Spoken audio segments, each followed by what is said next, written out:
Les établissements canorais ont commencé dans les années 1880.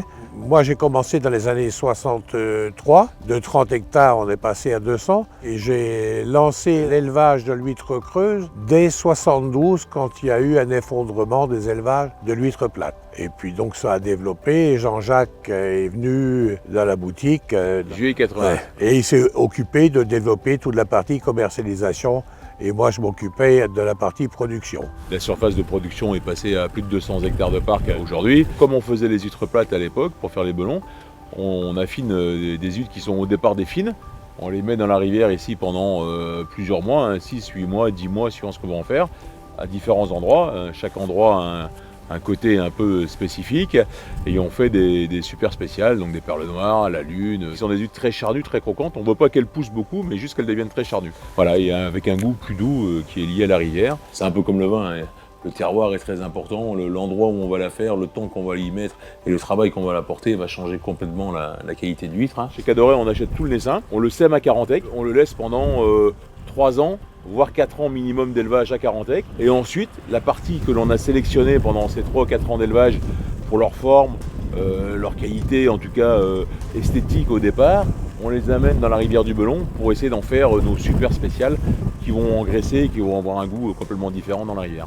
Ici, c'est l'affinage, la phase où on va les faire engraisser, devenir charnus avec un goût un peu qui va s'affiner, qui va devenir plus doux.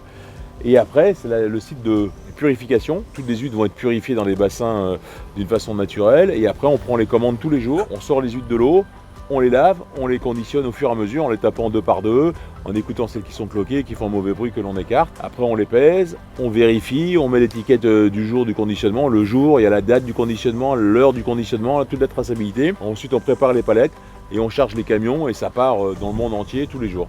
Et on livre Paris ou toute la France le lendemain matin et pratiquement tous les pays d'Asie et du monde en un jour supplémentaire.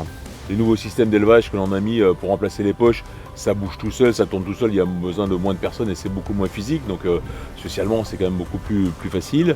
Ici il y a aussi des nouveaux bureaux qui vont se mettre en place, peut-être un espace pour recevoir les clients, de vente au détail. Voilà, ça c'est les futurs projets. Et puis à Carantec, on a fait aussi l'an dernier un nouveau bateau, le Gwenec, qui est tout en alu. L'aluminium donc est beaucoup plus on va dire plus écologique. L'intérieur du bateau aussi est bien plus moderne, il n'y a plus de bruit quand on le démarre, on ne sait même pas s'il est en route ou pas, donc quand on travaille, c'est quand même formidable à bord. Et puis on a aussi utilisé des huiles qui sont complètement bio évidemment, mais surtout biodégradables. Ce sont des huiles qui sont destinées aux bateaux qui évoluent sur des lacs en Suisse. Ils consomment aussi beaucoup moins de carburant, les moteurs sont plus petits, etc.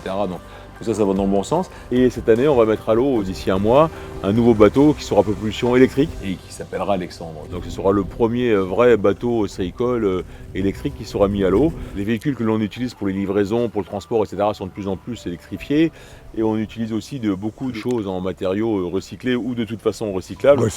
Et même pour la production des huîtres, on a remplacé toutes les poches à huîtres par des rollbags qui sont des matériaux recyclables et qui utilisent 2 fois moins de plastique que ce qu'on utilisait avant.